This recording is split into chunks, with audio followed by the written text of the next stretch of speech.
নমস্কার। অনেকে জিজ্ঞেস করেছেন যে যদি ল্যান্ডলর্ডের অ্যানসেস্ট্রাল প্রপার্টি থাকে এবং সেটা জয়েন্ট প্রপার্টি হয়, তাহলে ওই ল্যান্ডলর্ড যদি রিজনেবল রিকোয়ারমেন্টের মামলা করে, তাহলে অ্যানসেস্ট্রাল প্রপার্টিটাকে কমিশন করাতে হবে কিনা বা সেখানে রিকোয়ারমেন্টটা তার আছে কি নেই সেটা দেখা যাবে কিনা, বা তিনি টেনেন্টের এগেনস্টে উচ্ছেদের মামলা করতে পারবেন কিনা রিজনেবল রিকোয়ারমেন্ট গ্রাউন্ডে।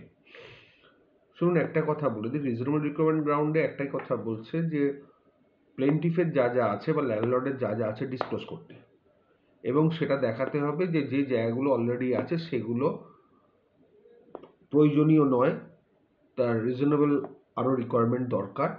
কারণ যে জায়গাগুলো আছে সেগুলো অপ্রতুল, মানে সেই জায়গা ছাড়াও তার আরও জায়গা দরকার। সেক্ষেত্রে রিজনেবল রিকোয়ারমেন্টের মামলা করতেই পারেন, কিন্তু যেটা করা দরকার সেটা কিন্তু আপনাকে কমিশন করিয়ে দেখাতে হবে যে জয়েন্ট প্রপার্টিতে আপনার যে জায়গা আছে সেটা অপ্রতুল, আপনি যা যা চাইছেন সেটা দিয়ে সেটা পূরণ হবে না, যে জায়গাটা জয়েন্ট প্রপার্টিতে আছে, অথবা জয়েন্ট প্রপার্টিতে আপনার কোনো জায়গায় নেই, কোনো পজিশন নেই, সেটাও আপনাকে কমিশনকে দেখাতে হবে। কোনো কিছু না দেখিয়ে কিন্তু কিছু করা যাবে না। আপনাকে আপনার দিকটা স্যাটিসফাই করতে হবে, আপনার যা যা আছে সেটা আপনার পক্ষে অপ্রতুল, মানে আপনার আরও দরকার, যেটা দরকার সেটা রিজনেবলি দরকার। সুতরাং আপনি কোনো কিছু সাপ্রেস করবেন না। সাপ্রেস করলে কিন্তু মামলাটা খারাপ হবে। হয়তো পুরনো প্রপার্টিতে বা যেটাতে জয়েন্ট প্রপার্টি সেখানে হয়তো আপনার জায়গাই নেই বা সেখানে আপনি থাকেন না, সেটা পুরোপুরি টেনেন্টেড বা অন্য কোনারা দখলে রেখেছেন, আপনার নিজস্ব কোনো জায়গা নেই, সেটা আপনি কমিশন করে দেখাবেন। কমিশনকে বলবেন যে এখানে আমার কোনো জায়গা নেই, কিন্তু কমিশনটা না করবেন না, তাতে কিন্তু অ্যাডভার্স প্রিজাম্পশন হয়ে যাবে। মানে কোর্ট ধরে নেবে সেখানে আপনার জায়গা আছে, বা যে টেনেন্ট সে বললো নিশ্চয়ই ওখানে জায়গা আছে, ওই জন্য কমিশন করাননি। সুতরাং কমিশনটা আপনি করিয়ে দিন, এবং এটা কোনো বার হবে না যে আপনার নিজের জায়গা থাকলেও, ধরুন আপনার ওখানে একটা ঘর আছে কিন্তু আপনার দরকার 6টা ঘর, সুতরাং ওই একটা ঘর বাদ দিয়ে 5টা ঘরের রিকোয়ারমেন্ট আপনি পাবেন।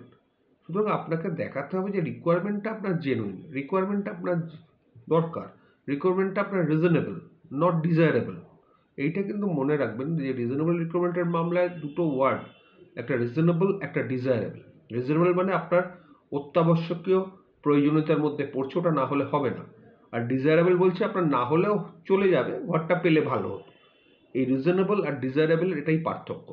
আপনাকে প্রমাণ করতে হবে আপনার রিকোয়ারমেন্টটা রিজনেবল, মানে এটা হওয়া বাঞ্ছনীয়, এটা হওয়া দরকার, তবেই কিন্তু আপনি ঘর পাবেন। আর রিজনেবল রিকোয়ারমেন্টের মামলায় মোটামুটি 90% ক্ষেত্রে বা 99% ক্ষেত্রেই ল্যান্ডলর্ডরা জেতে, যদি সে কোনো কিছু সাপ্রেস না করে। আমি কিন্তু এই কথাটা বারবার বলি যে কোনো কিছু সাপ্রেস করবেন না, যেটা আছে সেটা কোর্টের কাছে প্লেস করুন, কমিশন করান। কমিশনের সামনেই যা প্রমাণ আবার হবে, কমিশনার তার রিপোর্টে কোর্টে ফাইল করবে, আপনিও সাক্ষী দেবেন, কমিশনারকে সাক্ষী দেওয়াবেন, ক্রস হবে। তবে আলটিমেটলি যদি দেখা যায় যে আপনার যে পজিশনটা আছে সেটা আপনার প্রয়োজনীয় তাকে পরিপূর্ণ করছে না, প্রয়োজনীয়তার অভাব হয়েছে, সুতরাং কোর্ট সেখানে কিন্তু রিজনেবল রিকোয়ারমেন্টের ডিগ্রি দেবে। এটা কিন্তু মাথায় রাখবেন, কারণ সুপ্রিম কোর্ট বলুন, হাইকোর্ট বলুন, এখন এই রিজনেবল রিকোয়ারমেন্টের মামলায় কিন্তু পুরোপুরি ল্যান্ডলর্ডদের ফেভারে। টেনেন্টের কি আছে নেই, টেনেন্ট পথে বসবে কি রাস্তায় দাঁড়িয়ে থাকবে, বা টেনেন্টদের কোনো কিছু নেই ওইটাই একমাত্র আশ্রয়স্থল, সেটা কিন্তু কোর্ট বিচার বিবেচনা করছে না। কোর্ট বলছে টেনেন্সি যখন তুমি নিয়েছো ফর এ টেম্পোরারি পিরিয়ড, এটা নয় যে তুমি বংশ পরম্পরায় থাকবে, যেটা 1997 অ্যাক্টে অ্যামেন্ড হলো। সুতরাং টেনেন্টের রিকোয়ারমেন্ট, যে টেনেন্টের ওই ঘরটা না হলে তাকে পথে বসতে হবে, টেনেন্টের ওই ঘরটা না হলে তার সংসার চলবে না, টেনেন্টের ঘরটা না থাকলে তার ছাদ চলে যাবে, সেই পয়েন্টগুলো কিন্তু অ্যাট প্রেজেন্ট মামলায় ট্রিট হবে না।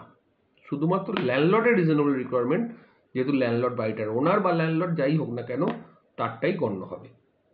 কারণ টেনেন্সি হচ্ছে temporary accommodation for the tenant, and যদি টেনেন্ট মারা যায় তার ছেলে মেয়ের 5 বছর আর ওয়াইফের লাইফ লং, রেসিডেন্সিয়ালের ক্ষেত্রে, কমার্শিয়ালের ক্ষেত্রে কিন্তু নয়।